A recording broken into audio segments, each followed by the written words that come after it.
سورة الحجرات. أعوذ بالله من الشيطان الرجيم. بسم الله الرحمن الرحيم. يا أيها الذين آمنوا لا تقدموا بين يدي الله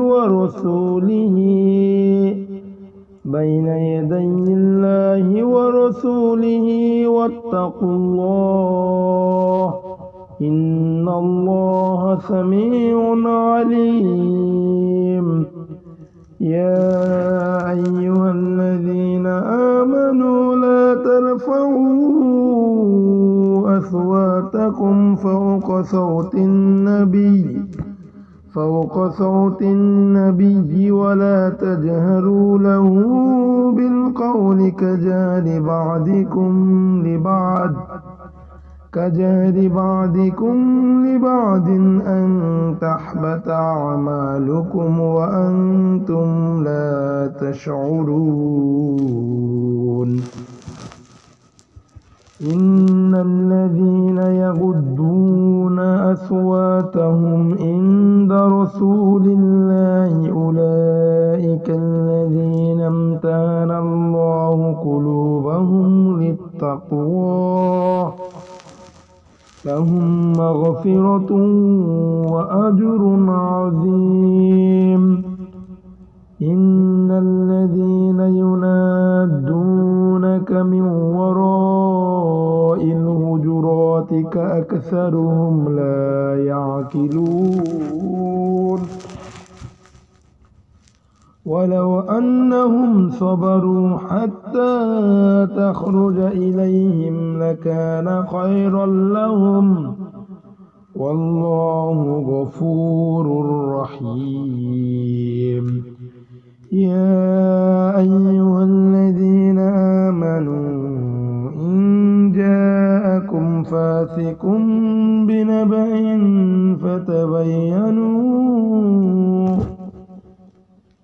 فتبينوا أن تصيبوا قوما بجهالة فتصبحوا على ما فعلتم نادمين. واعلموا أن فيكم رسول الله لو يطيعكم في كثير من الأمر لعنتم ولكن الله حبب إليكم الإيمان وزيناه في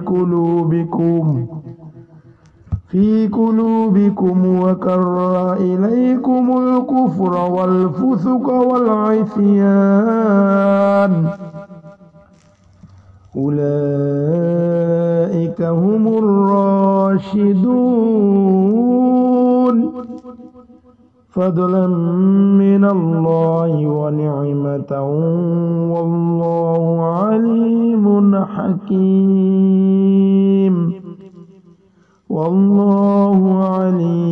حكيم. وإن طائفتان من المؤمنين اقتتلوا فأصلحوا بينهما فإن بغت إحداهما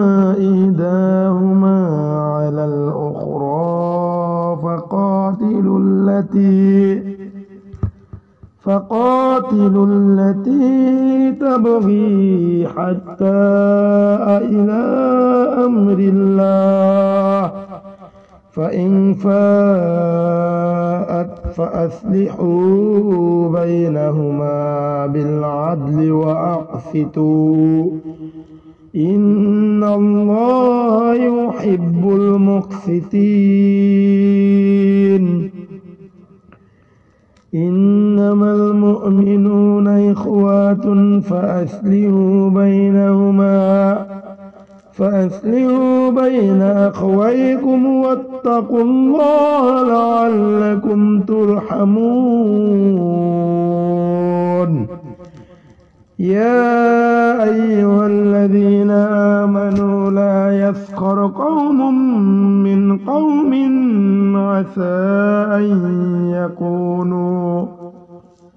عسى أن يكونوا خيرا منهم ولا نساء من نساء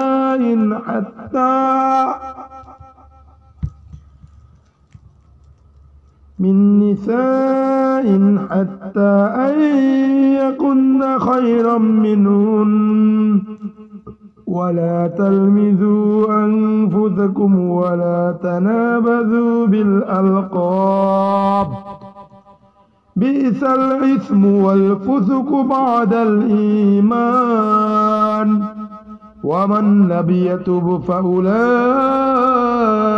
هم الظالمون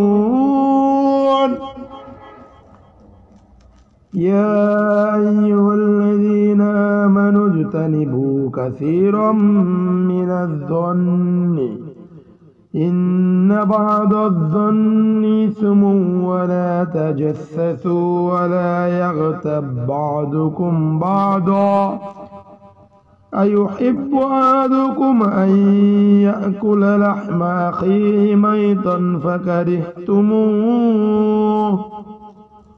واتقوا الله إن الله تواب رحيم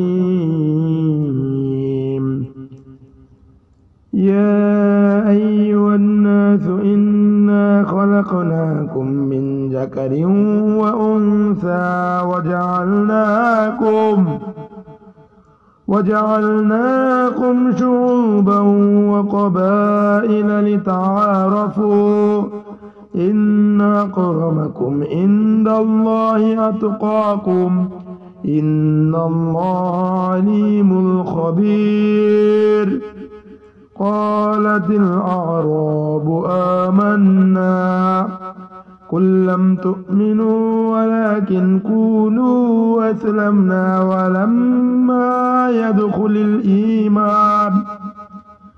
ولما يدخل الإيمان في قلوبكم وإن تطيعوا الله ورسوله لا يلتكم من أعمالكم شيئا إن الله غفور رحيم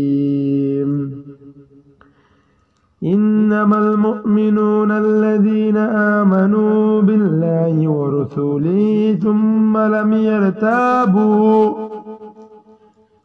لم يرتابوا وجاهدوا بأموالهم وأنفسهم في سبيل الله أولئك هم الصادقون قل أتعلمون الله بدينكم والله يعلم ما في السماوات وما في الأرض والله بكل شيء عليم يمنون عليك أن أسلموا قل لا تمنوا علي إسلامكم بل الله يمن عليكم أن هداكم للإيمان إن كنتم صادقين إن الله يعلم غيب السماوات والأرض والله بصير بما تعملون إن الله يعلم غيب السماوات والأرض والله بصير بما تعملون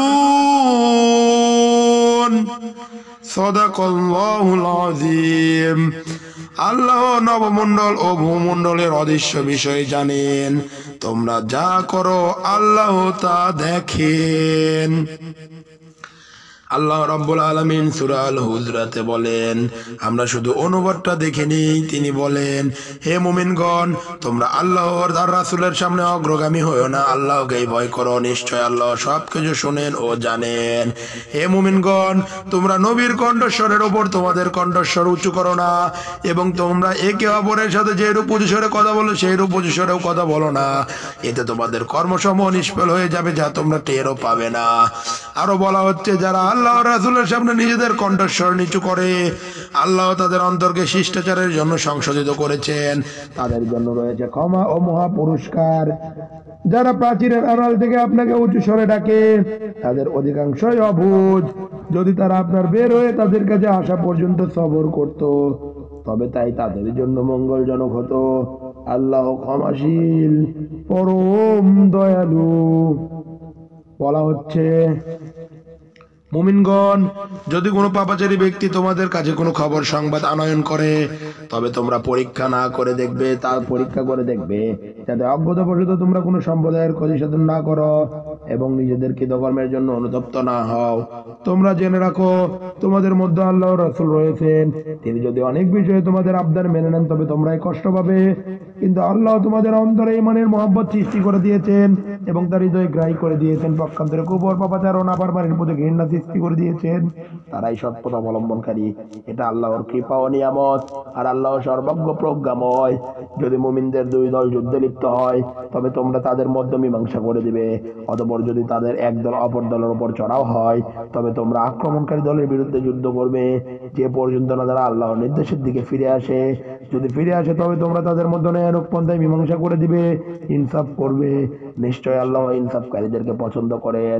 মুমিনরা, তোমরা তো পরস্পর ভাই ভাই, অতএব তোমরা তোমাদের দুই ভাইয়ের মধ্যে মীমাংসা করবে এবং আল্লাহকে ভয় করবে, যাতে তোমরা অনুগ্রহ প্রাপ্ত হতে পারো। মুমিনগণ, কেউ যেন অপর কাউকে উপহাস না করে, কেননা সে উপহাসকারিণী অপেক্ষা উত্তম হতে পারে। কোনো নারী যেন কোনো নারীকে উপহাস না করে, কেননা সে উপহাসকারিণী অপেক্ষা উত্তম হতে পারে। তোমরা একে অপরের প্রতি দোষারোপ করো না, একে অপরকে মন্দ নামে ডেকো না। কেউ বিশ্বাস স্থাপন করলে তখন তাকে মন্দ নামে ডাকলে এটাই গুনাহ। যারা এহেন কাজ থেকে তওবা না করে তারাই জালেম। মুমিনগণ, তোমরা অনেক ধারণা করা থেকে বেঁচে থাকো, নিশ্চয় কতক ধারণা গুনাহ। গোপনীয় বিষয় সন্ধান করো না। তোমাদের কেউ যেন কারো মৃত ভাইয়ের পশ্চাতে নিন্দা না করে। তোমাদের কেউ কি তার মৃত ভাতার মাংস ভক্ষণ করা পছন্দ করবে? বস্তুত তোমরা তো একে ঘৃণাই করো। নিশ্চয় আল্লাহ তওবা কবুলকারী, পরম দয়ালু। হে মানব, আমি তোমাদেরকে এক পুরুষ ও এক নারী থেকে সৃষ্টি করেছি এবং আমি তোমাদেরকে বিভিন্ন জাতি ও গোত্রে বিভক্ত করেছি, যাতে তোমরা সর্বাধিক সম্ভ্রান্ত ও পরহেজগার হতে পারো। নিশ্চয় আল্লাহ সর্বজ্ঞ, সবকিছুর খবর রাখেন। মরুবাসীরা বলে, আমরা বিশ্বাস স্থাপন করেছি। বলুন, তোমরা বিশ্বাস স্থাপন করনি, বরং বলো, আমরা বস্তুতা স্বীকার করেছি। এখনো তোমাদের অন্তরে বিশ্বাস জন্মেনি। যদি তোমরা আল্লাহ তার রাসূলের আনুগত্য করে, তবে তোমাদের কর্মবিন্দু সমূহ নিষ্ফল করা হবে না। নিশ্চয় আল্লাহ ক্ষমাশীল, পরম মেহেরবান। ইন্নামাল মুমিনুনা আল্লাযীনা আমানু, তারাই মুমিন যারা আল্লাহ তার রাসূলের প্রতি ঈমান আনার পর সন্দেহ পোষণ করে না, আল্লাহর পথে প্রাণ ধন দ্বারা জিহাদ করে, তারাই সত্যনিষ্ঠ। বলুন, তোমরা কি তোমাদের ধর্মপরায়ণতা সম্পর্কে আল্লাহকে অবহিত করছো, অথচ আল্লাহ জানেন যাকে যত ভূমণ্ডলে এবং যাকে যত নবমণ্ডলে। আল্লাহ সর্ববিষয়ে সম্যক অবগত। তারা মুসলমান হয়ে আপনাকে ধন্য করেছে মনে করে। বলুন, তোমরা মুসলমান হয়ে আমাকে ধন্য করেছো মনে করো না, বরং আল্লাহ ঈমানের পথে পরিচালিত করে তোমাদেরকে ধন্য করেছেন। যদি তোমরা সত্যনিষ্ঠ হয়ে থাকো, আল্লাহ নবমণ্ডল ও ভূমণ্ডলের অদৃশ্য বিষয় সম্পর্কে জানেন। তোমরা যা করো আল্লাহ তাও জানেন। সাদাকাল্লাহুল আযীম। আল্লাহুম্মা গফির লি ইয়া আরহামার রাহিমিন, ইয়া গফফার, ইয়া গফুরুল ওয়াদুদ, ইয়া গফুরুল ওয়াদুদ, ইয়া আরহামার রাহিমিন।